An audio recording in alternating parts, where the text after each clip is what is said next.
সাফল্য পেয়ে অনেকেই ভুলে যান অতীতের সাথে থাকা মানুষগুলোর কথা।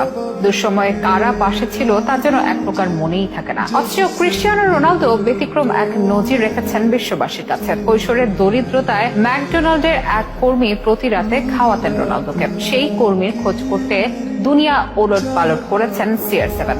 পৃথিবীর অন্যতম বড় তারকা ও হাজার হাজার কোটি টাকার মালিক হয়েও তার জীবনকে পরিপূর্ণ মনে হয়নি।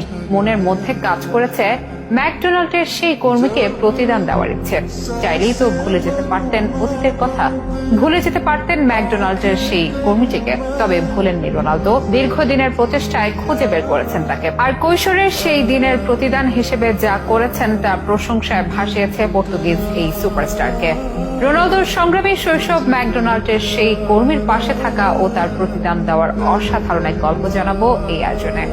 মালির ছেলে থেকে ফুটবলের গোল্ডেন বয় হয়েছেন ক্রিস্টিয়ানো রোনালদো। বছরের পর বছর ধরে যুগ পেরিয়ে শাসন করে চলেছেন ফুটবল বিশ্ব। মিলেছে ইতিহাসের অন্যতম সেরাদের একজন হিসেবে স্বীকৃতিও। ফুটবল সাম্রাজ্যের এক মুকুটহীন রাজার নাম ক্রিস্টিয়ানো রোনালদো, যিনি দুই পায়ের জাদুতে মুগ্ধ করে রেখেছেন অজস্র ভক্তকে, এমনকি সমালোচককেও বাধ্য করেছেন প্রশংসা করতে। তবে রোনালদোর অতীত ছিল বেশ বেদনার। আসলে পতন আছে বলেই উত্থান এত সুন্দর, খারাপ শব্দটা আছে বলেই সুন্দর শব্দটা এত মনোমুগ্ধকর। তেমনি নানা সময় উত্থান পতন ও ভালো খারাপ সময়ের সঙ্গী হয়েছেন পর্তুগিজ এই তারকা। সেই ছোটবেলা থেকেই লড়াই করে আসছেন তিনি। যখন তার পরিচয় কেবলই একজন মদ্যপ মালির ছেলে, সেখান থেকে কত যন্ত্রণা, কতটা ত্যাগ তিতিক্ষার প্রহর অতিবাহিত করলে একজন ক্রিস্টিয়ানো রোনালদো হওয়া যায়, সেই গল্পটা শুধু রোনালদোরই জানা, সাক্ষী হওয়া। তবে 2019 সালে ব্রিটিশ টিভি তারকা পিয়ার্স মর্গানকে দেওয়া একটি সাক্ষাৎকারে নিজের অতীত সংগ্রামের খানিকটা তুলে ধরেছিলেন ক্রিস্টিয়ানো রোনালদো, যেখানে উঠে এসেছিল এক ম্যাকডোনাল্ড কর্মীর কথা। রোনালদো বলেন, আমি যখন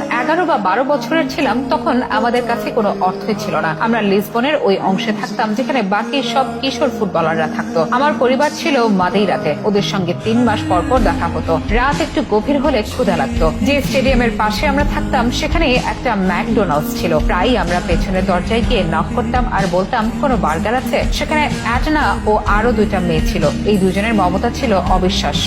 তখন অ্যাডনা ক্ষুধার্ত রোনালদোকে চেষ্টা করতেন কিছু খেতে দিতে। তাই অজস্র সম্পদ হওয়ার পরেও সেই অ্যাডনাকে খুঁজে বেরিয়েছেন ক্রিস্টিয়ানো রোনালদো।